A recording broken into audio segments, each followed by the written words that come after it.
आज आलू पुर दिया कखारु पत्र बा बोईतालु पत्र बरा बनैबी जहाँ को आपण बहुत सहजरे प्रस्तुत करी पखाळ भात कि गरम भात सहित खाई परिबे नहले एमती स्नैक्स हिसाब रे भी खाई परिबे।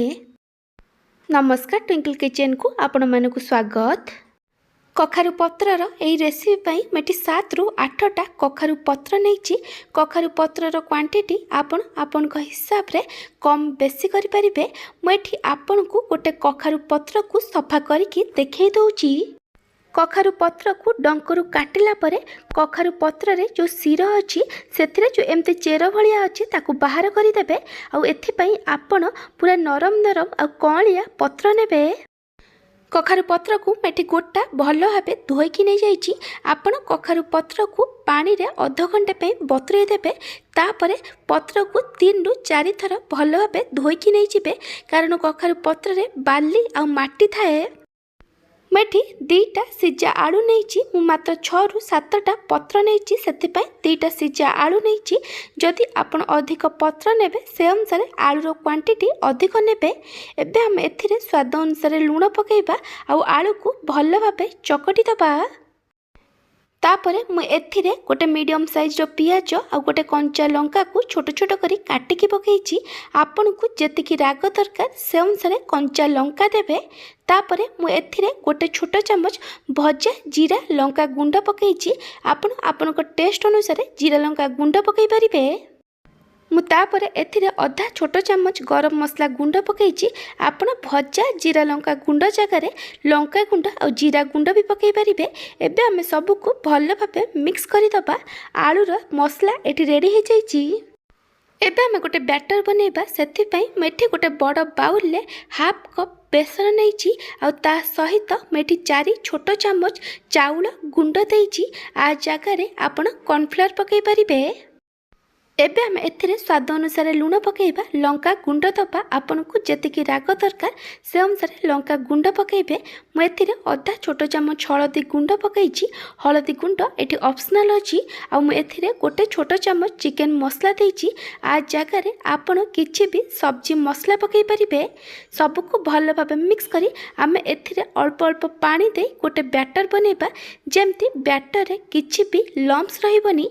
बैटर को आपन बेसी बहलिया कि बेसी पतला बनेबेनी। बैटर एठी रेडी हो जाइए। बैटर रो कंसिस्टेंसी आपण एमती रखिबे। मेठी गोटे कखारु पत्र नहीं, आपण चाहिए 2टा कखारु पत्र नहीं पारिबे। कखारु पत्र एठी बड़ अछि, सेथिपे मु गोटे कखारु पत्र नहीं। एबे आमे आर मझिरे आलूर मसला को देई दबा। आलू मसलार क्वांटिटी आपण आपनक हिसाब रे कम बेसी करि परिबे। एबे हम पत्र को एमती धीरे धीरे फोल्ड करी बंद करी दबा। जेमती आलूर मसला बाहर को देखा जीवनी।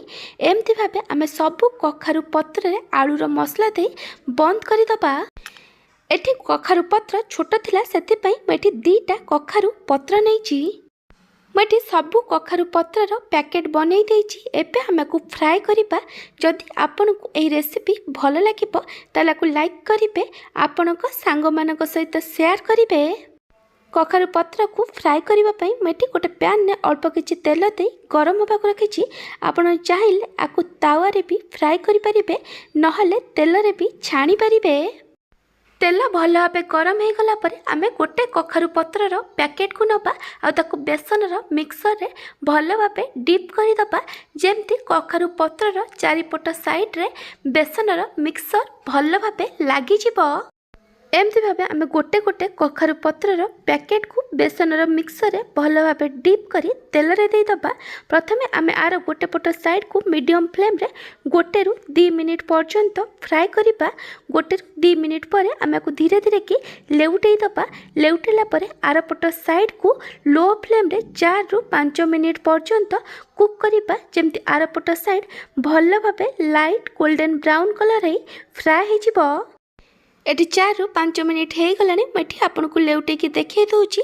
देखि पारथिबे आर गोटे पट साइड भल भाबे फ्राई हो जाइची।